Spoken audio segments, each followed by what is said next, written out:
I can't stop the feeling, so just dance. Dance, dance, dance. I'm sorry. Wise men say, only fools rush in. But I can't help falling in love with you.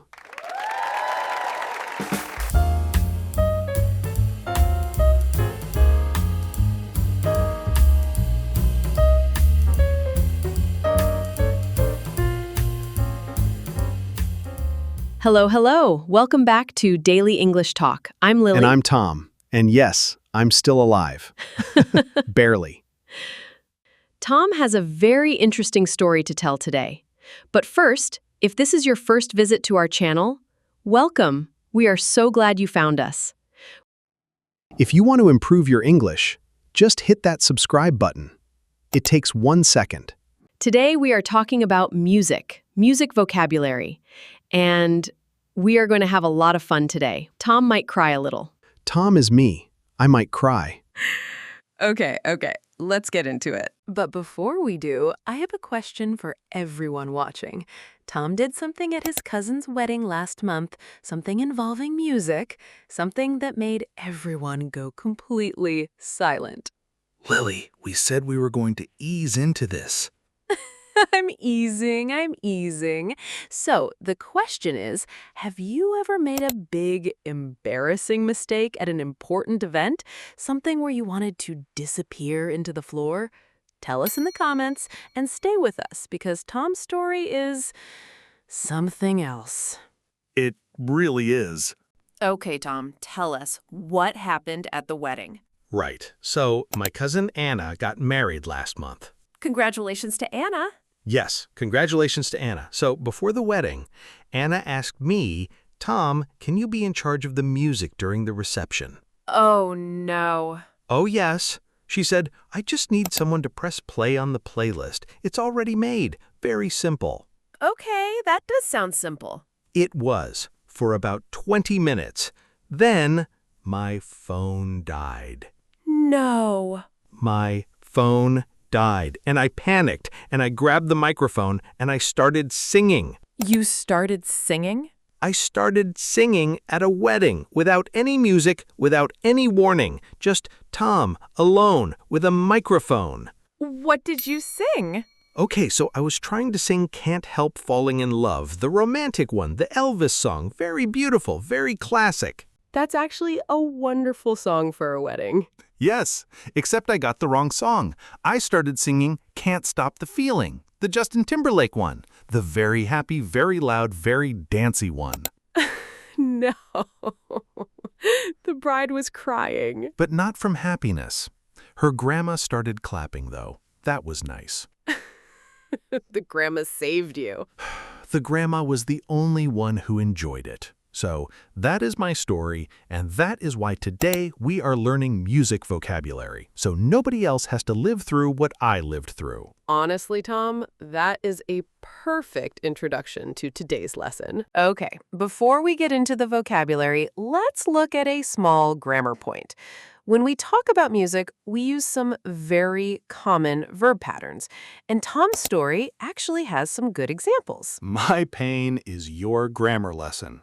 Perfect. So, first, we say play a song, an instrument, or music.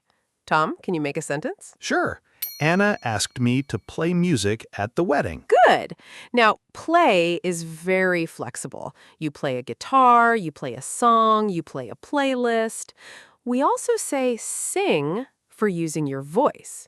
What's the difference? Play is for instruments or recordings. Sing is for your voice. Exactly. So if I use a guitar, I play the guitar. But if I use my voice, I sing a song.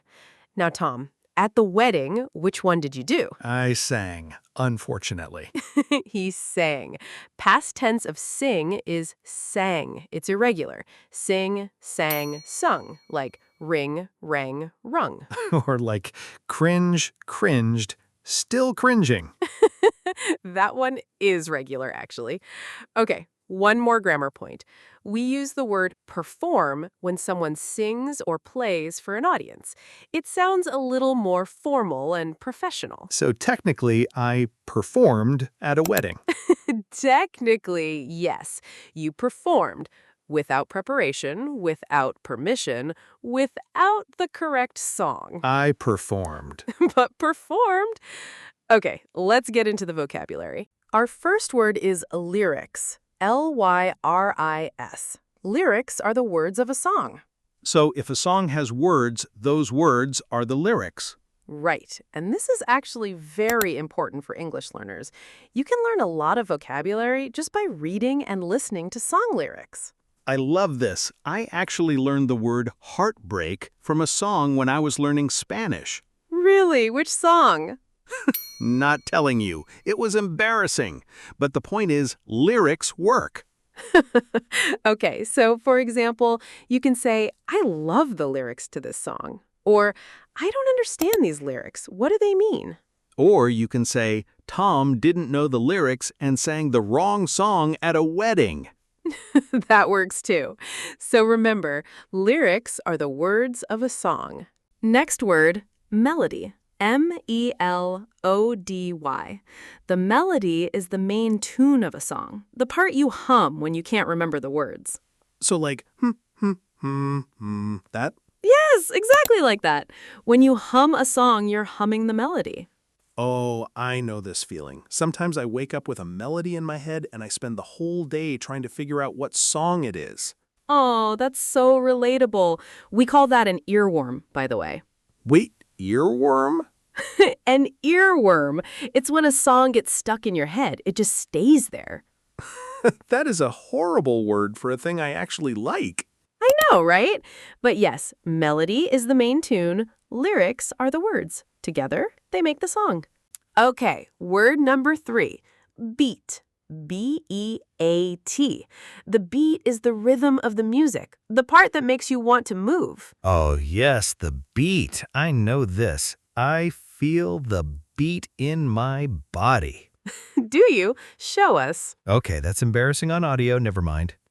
Okay, so the beat is the steady pulse of the music. When you clap along to a song, you clap on the beat. When you dance, you move to the beat. Can you feel the beat even if you're not good at dancing? Absolutely. Everyone can feel the beat. Some people just express it differently. Translation, some people can dance and some people are me.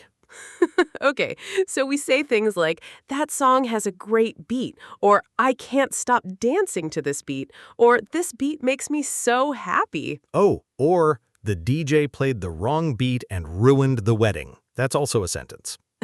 Tom, you were the DJ. You ruined the wedding. I did. I really did. Our next word is chorus. C-H-O-R-U-S.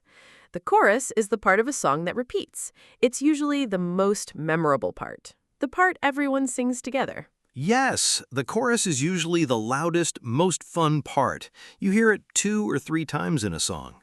Exactly. Think about almost any popular song. It has a verse, which tells the story, and then it has a chorus, which is the main message that repeats.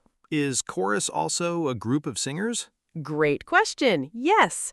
A chorus can also mean a group of singers together. So it has 2 meanings, a part of a song and a group of singers. So at the wedding, when people started humming along because they knew the song, technically they became a chorus. Wait, they started humming along? A few people. Grandma was leading them. Grandma led the chorus. I love this story. She was great. She was really great. Next word, and we touched on this in grammar, perform and performance. To perform means to sing, play, or present music for an audience, and a performance is the event itself. So, a concert is a performance. Right. A singer performs on stage. The audience watches the performance, and the place where they perform is called a venue. Venue. That's a new word. Yes, V-E-N-U-E. A venue is the place where an event happens. A stadium, a small club, a wedding hall. A wedding. A wedding is a venue. It can be, yes. So you can say, the band gave an amazing performance, or I love watching live performances, or this venue is beautiful. Or, Tom's performance at the wedding was unforgettable, for bad reasons. Let's move on. Okay, 2 quick words together. Album and track. An album is a collection of songs released together, like a music project. So when an artist makes like 12 songs and releases them together, that's an album. Exactly. And a track is one song on the album. You can say track 1 or track 5 to mean the first or fifth song. Oh, like when you're on a streaming app and you see the list of songs, each one is a track. Exactly right. So you might say, my favorite track on this album is number 3, or have you heard her new album? It's amazing. Can you say song and track for the same thing? Yes, usually. Track is a little more technical. Music people use track a lot, but in everyday conversation, song and track are often the same thing. Good. I like it when English is not complicated. Enjoy it. It doesn't last. Last vocabulary word, tune. T-U-N-E. A tune is a simple, catchy melody. You often use it when a song is easy to remember and makes you happy. Oh, I love this word. That's a great tune. You hear that a lot. Exactly. Tune has a friendly, casual feeling. You wouldn't usually say, have you heard Beethoven's Ninth Symphony? What a tune! It would sound a little strange. Unless you're being funny. Unless you're being funny, yes. But for pop music, for everyday songs, tune is perfect. That's a great tune. I love that tune. I can't get that tune out of my head. I have Can't Stop the Feeling stuck in my head right now. Of course you do. It's a very good tune. I stand by my accidental choice. Okay, everyone, let's do a quick summary. All right, today we learned 7 great music vocabulary words. Let me go through them, and Tom will give us a quick example for each. Ready. Lyrics, The words of a song. I love the lyrics to this song. melody, The main tune. That melody is stuck in my head. beat, The rhythm that makes you move. This song has an amazing beat. chorus, The repeating part of a song. Everyone sings along to the chorus. perform and performance. To present music for an audience. Tom performed at a wedding. Nobody asked him to. Album and track. An album is a collection of songs. A track is one song. My favorite track on this album is number 2. And tune. A catchy, easy melody. That is a great tune. Perfect. 7 words, all very useful, all very common. You will hear these words in songs, in movies, in real conversations. And now you know them, so next time someone talks about music, you can follow along. Okay, comment time. We have a question for you. What is your favorite song right now? Tell us the title, the artist, and one thing you like about it. Is it the lyrics, a melody, the beat, the chorus? Use today's vocabulary in your comment. We read every single comment. We really do. And if you want a bonus challenge, use the word tune in your sentence. Yes, give us your favorite tune right now. And if your answer is Can't Stop the Feeling by Justin Timberlake, I will personally give you a thumbs up. Leave your comments below. We can't wait to read them. Okay, that's our lesson for today. Music vocabulary. Lyrics, melody, beat, chorus, perform, album, track, and tune. 7 words that will make your English sound so much more natural when you talk about music. And we learned all of them thanks to Tom's unforgettable wedding performance. I prefer to think of it as a live event. A live event. Okay, if you enjoyed today's lesson, please give us a thumbs up. It helps other English learners find our channel. And subscribe. We upload a new English lesson every day, so you will always have something new to practice. Thank you so much for watching. We will see you tomorrow. Same time, same place. Bye, everyone. Bye.